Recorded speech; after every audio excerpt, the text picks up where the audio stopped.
दोस्तों, आप सुन रहे हैं चैनल छोटी सी बात वंदना के साथ। आज की कहानी है अपनों का परायापन। तो चलिए कहानी शुरू करते हैं। आज सुबह मनोहर लाल जी नए उत्साह के साथ अपना बिस्तर छोड़कर उठे और इतनी उम्र में सारी व्यवस्था करने में जुटे हुए थे। इतना जोश तो आजकल के नौजवानों में भी दिखाई नहीं देता, जितने जोश के साथ वो सुबह से पूरी व्यवस्था की देखरेख करने में लगे हुए थे। और देखते भी क्यों ना, उनको एक नया जीवन देने वाली उनकी बिटिया ज्योति की आज सगाई जो हो रही थी। इतने में ज्योति आकर बोली, काका बहुत हो गया, रहने दीजिए। ऐसा लग रहा है जैसे मेरी नहीं इस मंडप की सगाई हो रही है। कब से आप इसको दुल्हन की तरह सजाने में लगे हुए हैं। देखिए, ये बूढ़ी हड्डियां भी जवाब देने लगी हैं। लीजिए पहले ये नींबू पानी पी लीजिए, वरना मैं आपको कान खींचकर कुर्सी पर बैठा दूंगी। मनोहर काका मुस्कुराते बोले, बेटा अब तो तू इस घर से जा रही है, अब तो इस बूढ़े पर अपने अत्याचार मत कर। और तू चिंता मत कर, इन बूढ़ी हड्डियों में अभी बहुत ताकत है। नहीं काका, अब मैं आपकी कुछ नहीं सुनने वाली। पहले आप ये नींबू पानी पीजिए, वरना इतना कहकर ज्योति तैयार होने के लिए अंदर चली गई। ज्योति एक लड़की है जिसने मनोहर लाल जी के जीवन में फिर से खुशियां बिखेर दी थी। मनोहर लाल जी जो उनके यहाँ नौकर का काम करते हैं, परंतु ज्योति और उसके परिवार ने कभी भी उन्हें नौकर नहीं समझा। और ज्योति ने तो उन्हें अपने पिता से कभी कम दर्जा दिया ही नहीं। कुछ देर बाद सगाई की रस्में शुरू हो चुकी थी। मनोहर लाल जी सब मेहमानों की आवभगत करने में लगे हुए थे। तभी ज्योति अपने मंगीतर के साथ स्टेज पर पहुंची तो ज्योति के साथ उस नौजवान को देखकर मनोहर लाल जी के हाथ से पानी की ट्रे छूटकर जमीन पर गिर पड़ी और उनकी आंखों से आंसुओं की धारा बह निकली। जिस बेटे को देखने के लिए कई साल से उनकी आंखें तरस गई थी, आज वह इस तरह सामने आएगा, उन्होंने कभी अपने सपने में भी नहीं सोचा था। मनोहर लाल जी दौड़कर स्टेज पर गए और अपने बेटे को गले लगाकर फूट फूट कर रोने लगे। सभी मेहमान आश्चर्य भरी नजरों से उनको देख रहे थे। सौरभ ने चारों तरफ देखा, शक पकाते हुए उन्हें स्टेज से धक्का दे दिया और गुस्से में बोला, कौन है ये? कैसे कैसे पागलों को आप लोगों ने नौकरी पर रखा हुआ है? ज्योति के पिता सुरेश बाबू बोले, बेटा ये कोई नौकर नहीं है, हमारे घर के सदस्य हैं। बेचारे कब से अपने बेटे को एक बार देखने के लिए तड़प रहे हैं, इसलिए हर किसी में उन्हें अपना बेटा दिखाई देता है। सौरभ बोला, अंकल जी आप नहीं जानते ऐसे लोगों को। अरे गरीबी का बहाना बनाकर नाली के कीड़े की तरह जहां अमीर लोग दिखते हैं बस पीछे पड़ जाते हैं। बेटे की बातें सुनकर मनोहर लाल जी सबकी नजरों से बचते हुए एक कोने में जाकर फूट फूट कर रोने लगे। ज्योति सब कुछ छोड़ छाड़ कर मनोहर लाल जी के पास पहुंची तो उसने देखा मनोहर लाल जी अपने बेटे की तस्वीर को देखकर बस रोए ही जा रहे थे। जिस पिता ने अपने बेटे को इस मुकाम पर पहुंचाने के लिए खुद को कोल्हू की बैल की तरह झोंक दिया, जिस माँ ने बेटे की तरह ख्वाहिश को पूरा करने के लिए काम करते करते अपने प्राण त्याग दिए, आज उसी बेटे ने उनके त्याग और तपस्या का यह सिला दिया। ज्योति पीछे से मनोहर लाल जी के कंधे पर हाथ रखते हुए बोली, काका क्या सच में सौरभ आपका बेटा है? मनोहर जी कुछ नहीं बोले तो ज्योति उनके कप कपाते हाथों को अपने सिर पर रखकर बोली, काका आपको मेरी कसम प्लीज बताइए, क्या सौरभ आपका बेटा है? अगर वह आपका बेटा है तो फिर आपकी हालत कैसे? मनोहर जी रोते रोते पिछली बातों में खो गए। आज बस्ती में बड़ा शोर शराबा था। हो भी क्यों ना, आज मनोहर जी के बेटे अमन ने 12वीं में पूरे राज्य में दूसरा स्थान जो प्राप्त किया था। मनोहर लाल जी तो पेशे से एक रिक्शा चालक थे और उनकी पत्नी निर्मला लोगों के घरों में काम करती थी। इतनी तंग हालत में भी पति पत्नी ने अपने इकलौते बेटे सौरभ की पढ़ाई में कभी कोई अड़चन नहीं आने दी। आज सौरभ ने भी अपने माता पिता की इस मेहनत का उन्हें इनाम दिया। बस्ती की हर एक माँ सौरभ की तरह अपने बच्चे को उसके जैसा होशियार बनने को कह रही थी और बार बार निर्मला जी की किस्मत पर उसे बधाइयाँ दे रही थी। अब तो तुम लोगों के जल्दी से अच्छे दिन आने वाले हैं। निर्मला जी को दूसरी बस्ती में रहने वाली कौशल्या काकी ने कहा। भगवान ऐसा होनहार बेटा सबको दे जो अपने माँ बाप का नाम पूरी दुनिया में रोशन करे। दोनों पति पत्नी आज गर्व से फूले नहीं समा रहे थे और बार बार भगवान को धन्यवाद अदा कर रहे थे जो उन्हें ऐसा बेटा मिला। आगे की पढ़ाई के लिए सौरभ को राज्य सरकार ने छात्रवृत्ति दी और वह पढ़ाई के लिए अपने शहर से दूर बड़े शहर चला गया। अपने माता पिता के सपनों को पूरा करने के लिए सौरभ का दाखिला एक बड़े कॉलेज में हो जाता है। आज पहली बार सौरभ अपनी बस्ती की जिंदगी से एक अलग ही दुनिया में आया था जो गरीबों की दुनिया से बिल्कुल अलग थी। वह हॉस्टल के जिस कमरे में रहता था वहाँ 2 लड़के और रहते थे। लगभग वहाँ सभी अच्छे खासे घर के लगते थे। सौरभ उन सब के बीच में खुद को बहुत ही छोटा महसूस करता था। एक दिन की बात है, सौरभ और उसके कुछ दोस्त बैठे थे कि तभी सौरभ की नज़र दूर एक भीड़ पर पड़ी। वहाँ कई सारे बच्चे मिलकर एक लड़के को परेशान कर रहे थे। सौरभ ने अपने पास ही बैठे एक लड़के से पूछा, वहाँ क्या चल रहा है? वे लोग उस बेचारे लड़के को परेशान क्यों कर रहे हैं? अरे वे लोग गरीब हैं, वे छात्रवृत्ति पाकर यहाँ पढ़ने तो आ जाते हैं और फिर हमारी बराबरी करना चाहते हैं। बस उन्हें उनकी औकात याद दिलाने के लिए यह किया जाता है ताकि वे हमारी बराबरी करने की सोचे ही ना, उस लड़के ने कहा। सौरभ बोला, पर गरीब हो या अमीर, पढ़ने का अधिकार तो सबको है, फिर उनके साथ ऐसा बर्ताव क्यों? अरे क्या तुम लोगों को अंदाजा भी है यहाँ तक आने के लिए एक गरीब का सफर तुम अमीरों से कई ज्यादा संघर्ष भरा होता है। सौरभ ने ऐसा कहा तो वह लड़का बोला, तुम उसकी इतनी तरफदारी क्यों कर रहे हो? कहीं तुम भी उनके जैसे ही गरीब छात्रवृत्ति पर ही तो नहीं यहाँ आए हो? उस लड़के ने कहा। अपने सामने हो रहे उस लड़के पर अत्याचार देखकर सौरभ बहुत घबरा गया और उसी घबराहट में वह कहता है, अरे नहीं नहीं, मेरे पापा को तो कपड़ों का व्यापार है और हमारी कई सारी दुकानें भी हैं। फिर तो ठीक है, रहने दो ना, किसके साथ क्या होता है उससे हमें क्या। पर हाँ, अगर गरीबों को ऐसे सबक ना सिखाया जाए तो फिर यह हॉस्टल इन कंगालों से ही भर जाएगा। चल यार, कैंटीन में आज पिज्ज़ा खाते हैं। उस लड़के ने कहा, पिज्ज़ा? सौरभ ने चौंकते हुए कहा, क्योंकि अपने घर में तो 2 वक्त की रोटी इतनी मुश्किल से नसीब होती थी। पिज्ज़ा का तो कभी स्वाद ही नहीं चखा था। हाँ, पर इतना जानता था कि यह कोई महंगी चीज़ है और अब सौरभ को बहाना तो कोई ना कोई बनाना ही था। सोचने लगा, फिर उसने कहा, नहीं यार, मेरा पेट खराब है, मैं आज कुछ नहीं खाऊंगा। उसके बाद वह वहां से चला गया। वह हर रोज गरीबों के बारे में चल रही बातें सुनता तो उसे अपने माता पिता से चिढ़ होने लगी। दिनों दिन उसे ऐसे गरीब घर में पैदा करने के लिए भगवान को कोसता। उसके पास एक छोटा सा फोन था जिसे उसके पापा ने उसे जाते वक्त दिया था ताकि वह उससे रोज बात कर सके। पर सौरभ वह फोन लेकर कभी कॉलेज जाता ही नहीं था। कमरे में भी वो उसे साइलेंट करके रखता था ताकि किसी को उसके फोन का पता ही न चले और सभी से कहता, आते वक्त मेरा फोन पानी में गिर गया, इसलिए पापा मेरे लिए नया फोन लेकर आएंगे। फोन को छुपाने के चक्कर में वो अपने माता पिता से कई दिनों तक बात ही नहीं कर पाता था।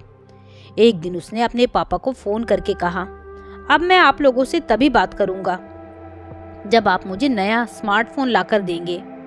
पर बेटा, स्मार्टफोन तो बड़े महंगे होते हैं, हम कहाँ से लाएंगे? मनोहर लाल जी ने कहा। सौरभ बोला, यह सब आपको महंगे सपने देखने से पहले सोचना चाहिए था ना। एक गरीब को इतने बड़े कॉलेज में पढ़ने का कोई हक नहीं। आपको पता नहीं है यहाँ गरीबों के साथ कैसा व्यवहार होता है। सौरभ ने पिता से चिल्लाती हुई आवाज में कहा। मनोहर लाल जी बोले, बेटा, तेरी किस्मत हमारी तरह ना हो, इसलिए हम पाई जोड़कर तुझे एक अच्छी जिंदगी देना चाहते हैं ताकि जो दुख हमने झेले हैं वो तुझे ना झेलने पड़े। इसलिए खुद भगवान ने भी तेरा साथ दिया। तू बस गरीब और अमीर के भेदभाव को भूलकर अपनी पढ़ाई पर ध्यान दे, और अगर कोई तुझे परेशान कर रहा है तो मैं आ जाता हूँ तेरे हेडमास्टर से बात करने। तू डर मत बेटा, हम गरीब हैं, कोई चोर नहीं। तो डर कर क्यों रहें? मनोहर लाल जी ने कहा। तो सौरभ बोला, नहीं, खबरदार, जो आप कभी यहाँ आए तो मैं फिर यहाँ नहीं रहूँगा। हालत देखी है आपने कभी अपनी? मेरे दोस्तों को पता चलेगा कि आप मेरे पिता हैं तो सब मेरा मजाक उड़ाएंगे। मेरी किस्मत खराब है जो आपका बेटा बनकर पैदा हुआ। अब मैं अपनी किस्मत खुद बदलूंगा और फिर आप लोगों की भी किस्मत बदल दूंगा। हर कोई अपने पिता की दौलत पर ऐश करता है, आप लोग अपने बेटे की कमाई पर ऐश करना। अब मेरा एक ही लक्ष्य है पापा, अमीर बनना। सौरभ ने कहा, बेटा, अमीर बनना या ना बनना, लेकिन एक अच्छा इंसान ज़रूर बनना, हमारे लिए यही गर्व की बात होगी। और रही बात तेरे इस स्मार्टफोन की, मैं जल्दी भेजता हूँ। मेरा बेटा वहाँ अपनी पढ़ाई में मन लगा सके, उसके लिए इस गरीब पिता से जो बन पाएगा वह करेगा। मोहन जी ने कहा। निर्मला जी ने अपने पास रखे हुए गहनों को बेच दिया और बेटे को स्मार्टफोन लेकर भिजवाया। उसके बाद यह सिलसिला यूं ही चलता रहा। अपनी अमीरी दिखाने के लिए सौरभ कुछ न कुछ मनोहर लाल जी से मांग करता चला जाता और उधर मनोहर लाल जी लोगों से कर्ज लेकर अपने बेटे की मांग पूरी करते चले जा रहे थे, ताकि बेटे की पढ़ाई में कोई अड़चन न आए। अपने बेटे के करियर को बनाने के लिए मनोहर लाल जी दिन रात काम करते, लेकिन एक बार अगर लालच किसी के मन में घुस जाए तो खत्म कहाँ होता है। इस बात से मनोहर लाल जी भी बेखबर थे। इस तरह समय निकलता रहा और धीरे धीरे सौरभ पूरी तरह से बदल गया। उसे अपनी बस्ती, अपना घर, अपनी गरीबी, यहाँ तक कि अपने माता पिता से घिन आने लगी थी। अब अपने माता पिता के पास फ़ोन करना उसने बिल्कुल बंद कर दिया और कभी मनोहर जी से भी फ़ोन करते तो वह उनसे ढंग से बात नहीं करता था। एक दिन उसने अपने पापा से फ़ोन पर कहा, अब मेरी पढ़ाई खत्म होने वाली है, बार बार फ़ोन करके परेशान करने की ज़रूरत नहीं है। पढ़ाई खत्म होते ही मैं वापस घर आ जाऊंगा। उसके 1000 नाटकों के बाद भी उसके माता पिता उसके घर आने की बात से खुश हो जाते हैं। निर्मला जी सबसे कहती फिरती हैं कि अब हमारा सौरभ घर आ जाएगा, फिर सब ठीक हो जाएगा, उसे हमारी तकलीफ ज़रूर दिखेगी। वो तो वहाँ के माहौल के हिसाब से खुद को बदलना पड़ा होगा उसे, वरना मेरा बेटा ऐसा नहीं है। कब आने को कहा है उसने? पता नहीं, कह तो रहा था 1 महीने बाद, पर उसने दोबारा फ़ोन करने को मना किया है। अब इंतज़ार ही कर सकते हैं। उसके ना आने पर मनोहर लाल जी ने उदास होते हुए कहा। फिर मनोहर लाल जी निर्मला जी इंतज़ार करने लगे। 1 महीना बीत गया पर ना सौरभ आया, न ही उसका फ़ोन लग रहा था। बेचारे परेशान मनोहर जी और निर्मला जी सौरभ का पता लगाने के लिए कॉलेज पहुंच गए। कॉलेज से नौकरी लगने का पता चलता है। जब सौरभ अपनी पढ़ाई खत्म होने की बात मनोहर जी से कह रहा था, दरअसल उसकी नौकरी तभी लग गई, पर वह यह बात अपने माता पिता को बताना नहीं चाहता था। यह बात जब उसके माता पिता को पता चली तो उनका दिल टूट गया। पर अब वे सौरभ को कैसे ढूंढे? कुछ देर विचार करने के बाद मनोहर जी कहते हैं, निर्मला, जो रिक्शा मैं वहाँ चलाता हूँ वह अगर मैं यहाँ चलाऊँ तो आमदनी ज़्यादा होगी और जल्द ही सबका कर्ज भी चुका पाऊँगा। साथ में सौरभ से भी मिलने की उम्मीद रहेगी, वरना ऐसे तो मैं कर्जदारों के कर्ज और ब्याज में डूबता चला जाऊँगा। जिस बेटे के लिए यह सब किया उस पर भी भरोसा नहीं रहा। तुम क्या कहती हो? जैसा आपको ठीक लगे। मेरा क्या है, जहाँ आप वहाँ मैं, और है ही कौन। यह कहकर निर्मला जी रोने लगी। माँ बाप की जिंदगी को रोशन करने चला था, पर नहीं पता था कि इस तरह यह हमारा नाम रोशन करेगा। चलो अब यहाँ से, यह कहकर मनोहर जी अपने आंसू पोंछने लगे। समय बीतता गया और इधर मनोहर जी और निर्मला जी उसी शहर में अपनी गुजर बसर करने लगे। बेटे की याद में निर्मला जी भी पूरे दिन घुटती रहती और फिर वो बीमार पड़ी और कभी नहीं उठी।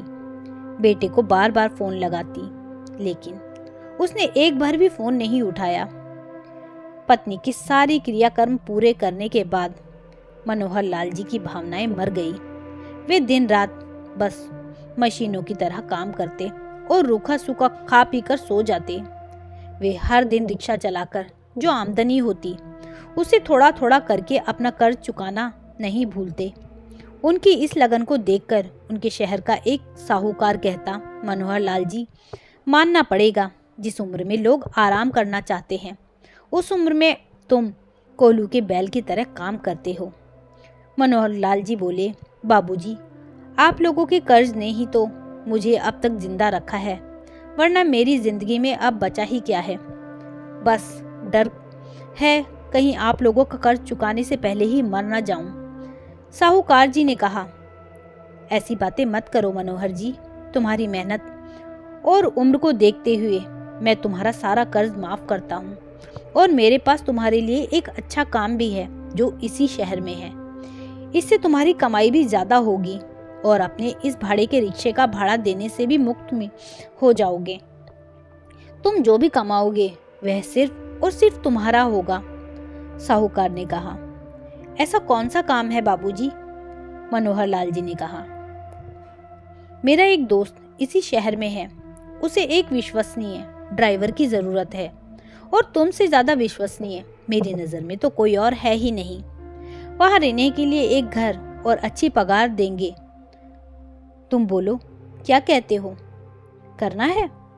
साहूकार ने कहा, हाँ मालिक, करूंगा। आपने तो मुझे अपने कर्ज से मुक्त कर दिया, पर बाकियों का कर्ज भी तो चुकाना है। जरूर करूंगा, मनोहर जी ने कहा और फिर उस काम में लग गए। कुछ ही दिनों में मनोहर जी ने अपने स्वभाव की वजह से वहां के सेठ सुरेश जी के चहेते बन गए। घर में सुरेश जी अपने बाद किसी पर भरोसा करते तो वह मनोहर जी ही थे। धीरे धीरे मनोहर जी का मन सुरेश जी के घर में लगने लगा। उन लोगों के साथ रहकर बिल्कुल पराया नहीं लगता था। ऊपर से उनकी बिटिया ज्योति, जो हर बात पर मनोहर जी के कान खाए रखती, काका मुझे वहां ले चलो, काका मेरा यह काम करवा दो, बस उसके आगे पीछे ही घूमती रहती। मनोहर जी भी ज्योति को अपनी बेटी की तरह ही प्यार करने लगे थे। एक दिन मनोहर जी सुरेश जी को लेकर उनके दफ्तर जा रहे थे कि तभी रास्ते में सुरेश जी बोले, मनोहर जी, तुम कभी अपने बारे में नहीं बताते। पत्नी का देहांत कुछ सालों पहले ही हो गया, बस इतना ही बताया। बच्चे नहीं है क्या तुम्हारे? बच्चे हैं साहब, बदकिस्मत हूँ मैं। एक बेटा था क्या है, पर मुझे तो यह भी नहीं पता कि वो है भी कि नहीं। यह कहकर मनोहर जी अपनी आप बीती सुरेश जी को बताते हुए भावुक हो जाते हैं। छोड़ो मनोहर जी, तुमने अपना फर्ज ही निभाया। यह तो उसी की बदकिस्मती है जो ऐसे पिता को छोड़कर गया, और देर सवेर ही सही इसका फल जरूर भोगेगा। मनोहर जी, तुम्हें मेरा एक बहुत ही महत्वपूर्ण काम करना है। मेरी बेटी ज्योति की सगाई है, तो तुम्हें उसके काका होने का फर्ज निभाना है। मेरे बाद अगर वह किसी की सबसे ज्यादा मानती है किसी को, तो वह तुम ही हो। सुरेश जी ने कहा, साहब आप चिंता मत कीजिए, ज्योति बिटिया की सगाई में मैं कोई कमी नहीं आने दूंगा। मनोहर जी ने कहा, मनोहर जी बिटिया की खुशी के लिए कुछ भी करने को तैयार थे। आखिर उनके बेटे के दर्द का घाव ज्योति बिटिया ने ही भरा था। आज ज्योति की सगाई थी, तो सुबह से ही मनोहर जी भागा दौड़ी कर रहे थे, इसलिए थककर एक जगह बैठ गए। और फिर उसकी भागा दौड़ी देख ज्योति नींबू पानी लेकर उनके पास आ जाती है और कहती है, सगाई में खुद को इतना थका लोगे तो शादी में क्या होगा। चलिए पहले नींबू पानी पी लीजिए, अपनी हालत देखो, क्या हालत कर ली है काका आपने। बिटिया तू चिंता मत कर, बहुत जान है इन बूढ़ी हड्डियों में, और मेरी बिटिया के लिए तो मैं डबल मेहनत कर सकता हूँ। मनोहर जी मुस्कुराते हुए बोले। सगाई में मनोहर जी बाहर कुछ काम कर रहे थे कि तभी ज्योति ने के मंगेतर की कार दरवाजे पर आकर रुकती है। मनोहर जी उस कार की ओर देख रहे थे कि तभी सुरेश भी बाहर ज्योति के मंगेतर को लेने आ जाते हैं। जैसे ही ज्योति का मंगेतर गाड़ी से निकलता है, मनोहर जी की आंखें फटी की फटी रह जाती हैं। क्योंकि वह लड़का और कोई और नहीं बल्कि उनका बेटा सौरभ था। मनोहर जी बेटे को गले से लगाकर अपना दर्द कम करना चाहते थे। इतने में ही सुरेश जी बोले, मनोहर जी बाहर क्या कर रहे हो, अंदर जाओ। एक बार फिर अपनी भावनाओं को दबाकर मनोहर जी अपना फर्ज निभाने अंदर चले जाते हैं, लेकिन स्टेज पर अपने बेटे को देखकर वे अपनी भावनाओं को रोक नहीं पाते और उसे गले से लिपटाकर रोने लगते हैं। जहां सौरभ सबके सामने उन्हें पागल बताकर अपमानित करता है। ज्योति जल्दी चलो, देर हो रही है। ज्योति की सहेली की आवाज से मनोहर जी ख्यालों से बाहर आ जाते हैं। ज्योति बोली, काका आप यहीं रहो, मैं बस अभी 2 मिनट में आती हूँ। मनोहर जी ज्योति की जिंदगी बर्बाद नहीं करना चाहते थे। वे बेटे की सच्चाई सुरेश जी को बताने के लिए आगे बढ़े और फिर सोचा, सगाई में इतने सारे लोग हैं, घर पूरा मेहमानों से भरा है, पर ज्योति बिटिया के साथ धोखा भी नहीं होने दे सकता था। उन्होंने पलटकर देखा कि तभी वे अपने पीछे सौरभ को खड़ा पाते हैं। सौरभ बोला, मतलब आपसे कभी मेरा पीछा छूट ही नहीं सकता। कितनी मुश्किल से भागा था आपसे, आपकी गरीबी से, पर आप फिर से मेरी जिंदगी में आ धमके। मुझे तो लगता है कि अब तक आप लोग भूखमरी से कहीं मर गए होंगे, पर नहीं, अभी भी जिंदा हैं। और यहाँ क्या कर रहे हैं, जाइए किसी झोपड़ी में। सौरभ ने कहा, हाँ बेटा, मर तो गया हूँ, और सिर्फ तेरे लिए। मैं अब तुझे नहीं जानता, पर तेरी सच्चाई अब सुरेश जी को जरूर बताऊंगा। मनोहर जी ने कहा, खबरदार बुढ़े, जो किसी से कुछ भी बताया, नहीं तो इसका परिणाम ज्योति को भुगतना पड़ सकता है। सौरभ ने गुस्से में कहा। मनोहर जी सौरभ की इस बात को थोड़ा सहम जाते हैं और अब वह क्या करें, ऐसे ही सोचते हुए बस सौरभ को जाते हुए देखते रहे। पार्टी में अंगूठी की रस्म शुरू होने वाली थी कि वहां ज्योति आकर बोली, अटेंशन प्लीज, आज मैं आप लोगों को मेरे किसी खास से मिलवाना चाहती हूँ। यह आदमी मेरे लिए मेरी जिंदगी का अहम हिस्सा है। मेरे पापा के बाद अगर मुझे किसी पर सबसे ज्यादा भरोसा है तो यही है, और वह है मेरे मनोहर काका। वैसे देखा जाए तो यह मेरे ससुर भी लगते हैं, लेकिन यह मेरी बदकिस्मती है कि मुझे उनकी सेवा करने का मौका नहीं मिल सकता। क्यों सौरभ, सही कहा ना मैंने? ज्योति के इतना कहते ही सौरभ की आंखें फटी की फटी रह गई। अपने आप को सम्मानित पाकर मनोहर जी की आंखों में आंसू आ गए। मगर माफ करना काका, आप मेरे काका ही हैं, मुझे नहीं बनाना आपको अपना ससुर। क्योंकि जो लड़का अपने माता पिता को कामयाबी की सीढ़ी बनाकर उन्हें अकेला छोड़ सकता है, तो वो पत्नी को भी सीढ़ी ही नहीं बनाएगा, उसका क्या भरोसा। तभी सौरभ बोला, तुम इस नौकर के लिए क्या अनाप शनाप बोले जा रही हो? ज्योति ने खींचकर एक तमाचा सौरभ के गाल पर जड़ते हुए बोली, खबरदार, अगर काका को नौकर कहा तो शर्म नहीं आती अपने पिता को नौकर कहते? चौंको मत सौरभ, मैंने तुम्हारी सारी बातें सुन ली थी और अब मैं तुमसे अपना रिश्ता तोड़ती हूँ। तभी मनोहर जी बोले, बेटा इसके साथ ऐसा मत करो, यह तो अपने दोस्तों से कहकर आया है कि उसे अब नौकरी करने की जरूरत नहीं है, क्योंकि उसकी शादी की लॉटरी से हो रही है। बेचारा फिर कहीं का नहीं रहेगा। काका, कहीं का तो ये वैसे भी नहीं रहेगा, क्योंकि इसने एक पिता के विश्वास का जो खून किया है, उसकी सजा तो इसे मिलकर ही रहेगी। इसने तो कहा था कि यह अनाथ है और बचपन में अपने मम्मी पापा के प्यार के लिए तरसता रहा है, इसलिए मुझे इससे इतना लगाव हो गया था। लेकिन अब बस बहुत हुआ, अब इसका झूठा पर्दा उठ चुका है। काका, पुलिस को फोन कीजिए। अमन गिड़गिड़ाते हुए बोला, ज्योति तुम ऐसा क्यों कर रही हो? मैं तुमसे बहुत प्यार करता हूँ। इतना कहकर उसने ज्योति का हाथ पकड़ लिया तो मनोहर जी ने एक जोरदार चांटा सौरभ को जड़ दिया और बोले, काश यह थप्पड़ तुझे पहले मार दिया होता तो शायद आज तू भी एक इंसान होता। सौरभ की अब ना तो नौकरी रही और ना ही ज्योति नाम की लॉटरी। सौरभ चुपचाप सभी मेहमानों के बीच सर झुकाए वहां से चला जाता है।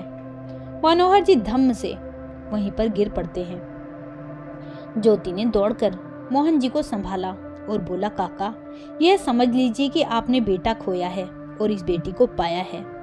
आज से आपकी सारी जिम्मेदारी इस बेटी की है। मैं अपनी पूरी कोशिश करूंगी कि जिस प्यार और खुशी के लिए आप तरसते रहे हैं वो सब आपके कदमों में लाकर रख दूं। मनोहर जी ने प्यार भरा हाथ ज्योति के सर पर रख दिया और खुशी खुशी परिवार के साथ रहने लगे। कुछ ही दिनों में उनके सारे घाव भर गए, लेकिन उधर सौरभ दर दर की ठोकर खाता फिरता रहा। न उसे कहीं नौकरी मिली और न ही कोई लड़की उससे शादी करने को तैयार हुई। तो दोस्तों, यह थी कहानी अपनों का परायापन। कहानी के बारे में आपकी क्या राय है मुझे कमेंट करके ज़रूर बताइएगा। यदि कहानी अच्छी लगी हो तो कहानी को लाइक शेयर कीजिएगा। यदि चैनल पर नए हैं तो चैनल को सब्सक्राइब करना ना भूलिएगा। कहानी सुनने के लिए बहुत बहुत धन्यवाद।